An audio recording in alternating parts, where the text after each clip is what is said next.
So before I start my speech, I have a few very simple questions for you guys.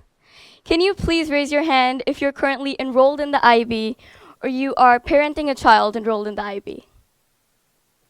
And can you please raise your hand if you find it difficult or just wish that it was banned? Okay, so a lot of us are enrolled in the IB and a lot of us also wish that it was banned.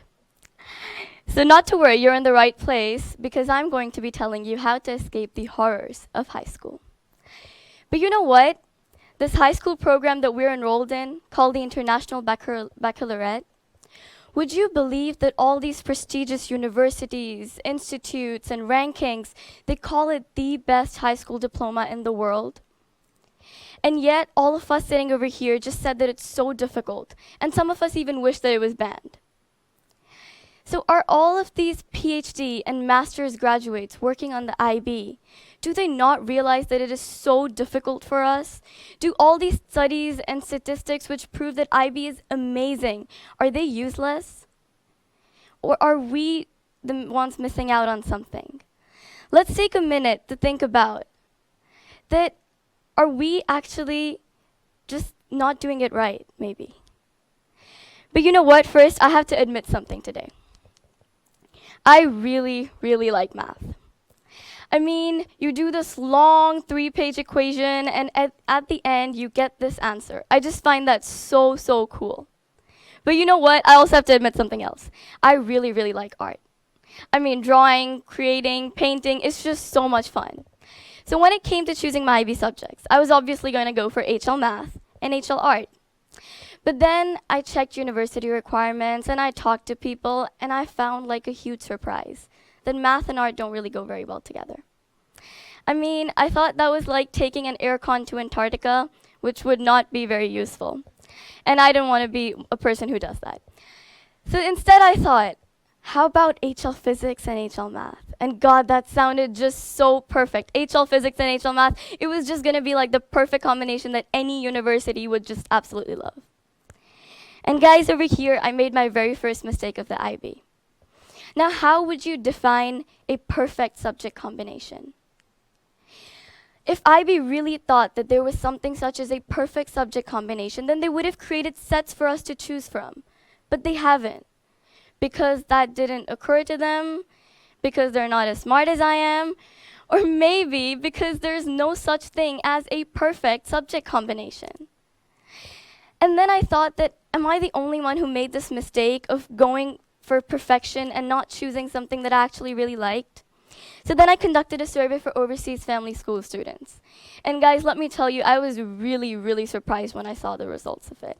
And before I tell you, I really want to know what you guys think. So please raise your hand if you think that more than 50% of the students chose the subjects that they were actually passionate about. And please raise your hand if you think that more than 50% chose them because of uni requirements. Well, you kind of gave the answer yourself, because over 60% of the students chose their subjects because of university requirements and other reasons, rather than because of their passion. And this was absolutely unbelievable. I mean, we're basically saying that we're not going to listen to our parents when they tell us to clean our room, but we're going to listen to universities when they tell me to take HL Physics instead of HL Art. I mean, cleaning our room, taking HL Physics, right? And I understand that we all may not know what we want to do at the beginning of IB. So instead of starting by hunting for perfection, maybe we can start by choosing what we like.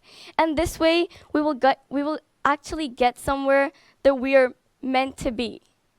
Not somewhere that's perfect, but not really perfect for us. And right now, I just spoke about the mistakes that we make before starting the IB. Let's talk about the mistakes we make after the IB. The first and the biggest mistake I think we make, and the reason why we find it so difficult, is because we don't do things for what they're meant to be for.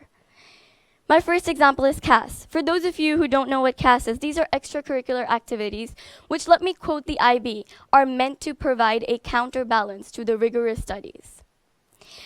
However, most of us find it a burden. Why? Because they're too heavy? No.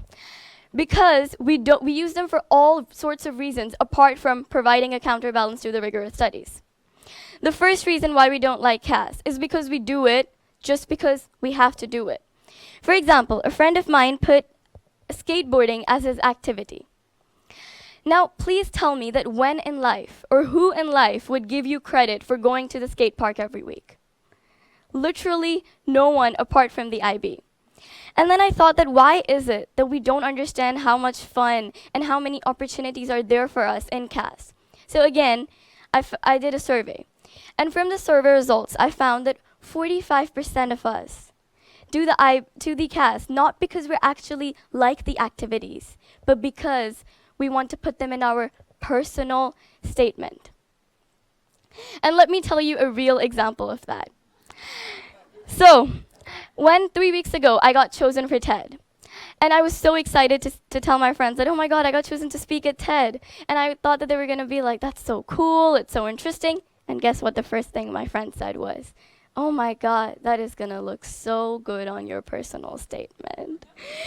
And God, that moment was like, I was assured that I'm giving the speech about the right thing. Second example of when we don't do things for what they're meant to be for. Internal assessments. The whole purpose of internal assessments is to explore how the subjects that you have chosen can be applied to reality. It gives us an opportunity to step out of the textbook world and actually explore how what we have learned can be applied in real life. But instead, we think of it as a burden. How many of us walk into the math IA thinking that, oh my God, dude, all these equations that I've learned throughout my life, I'm finally going to see how they're used in real life. Instead, we all look like that. So guys, my point is that our intention of doing things is wrong, and that's why they're so much harder for us. The flaw is in our interpretation of education, not education itself. What we consider difficult can as easily be turned into something fun. So in conclusion, during our marathon of making things perfect, we're forgetting to take a moment, slow down, and reflect on our actions. We are in like a constant race of just putting tick boxes and getting things over with that we're not even taking a moment and seeing how fun or interesting the things that we're doing are.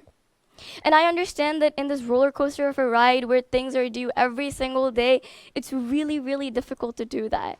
But we have to. And in my experience, that is a very, very important key to surviving the horrors of high school. Because let's be honest, we're just a bunch of teenagers and we can't really change the system. But what we can change is our perception of it. It's like talking about a diamond. What gives a diamond its worth is our perception of it. If we think of it just as a worthless piece of rock, then yeah, it is just a worthless piece of rock. Similarly, if we think of education as a burden, then yeah, it is just a burden.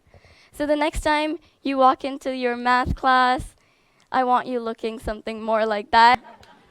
See, if you look like that, it's going to be so much more fun. I promise you. That's all.